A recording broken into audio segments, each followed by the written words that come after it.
My neighbor just had a baby, and her husband died shortly after. Story time. She pointed right at Brad's nose and screamed, Brad, you took $1,200 out of our joint account last month and said it was for your mother's medicine. You spent it on shoes for this bitch. Honey, let me explain. I didn't buy those shoes. Brad sweated profusely, trying to defend himself. If you didn't buy them, why are you hiding your feet? Matching shoes? I didn't know you had such a romantic streak. Tiffany didn't give him a second to breathe. She lunged forward and slapped him across the face. The scene immediately descended into chaos. Chloe was completely caught off guard by this sudden turn of events. She tried to grab Tiffany's hand. Tiffany, please don't misunderstand. It really wasn't Brad. Get away from me. You husband-stealing whore. Tiffany shoved her hard. Chloe fell onto the grass, clutching her ankle. Her eyes welled up, and fat tears started rolling down her cheeks. Before, this pitiful act would have had men rushing to help her up. But now, under the murderous glares of their own wives, not a single man dared to move. I watched the drama unfold coldly, said nothing more, and turned around to continue my jog. For the next few days, the building was exceptionally quiet. Chloe didn't post a single thing in the group chat, and the male neighbors went completely silent.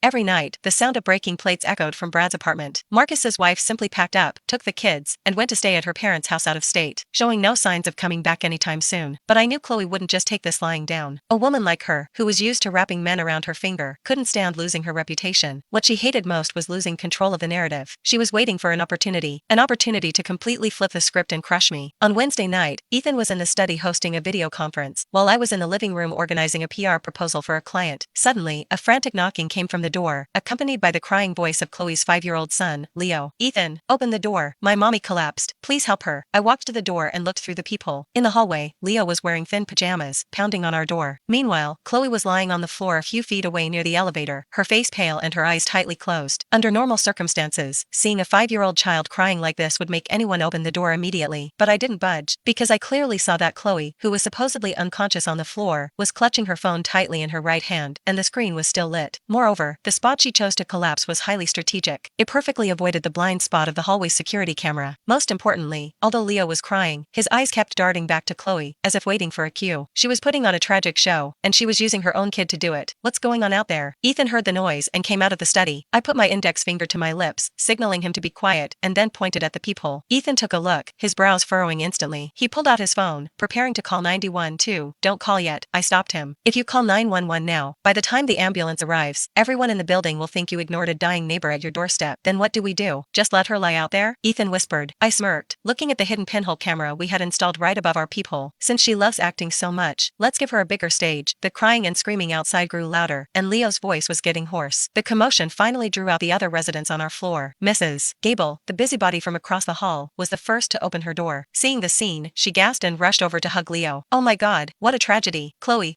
wake up.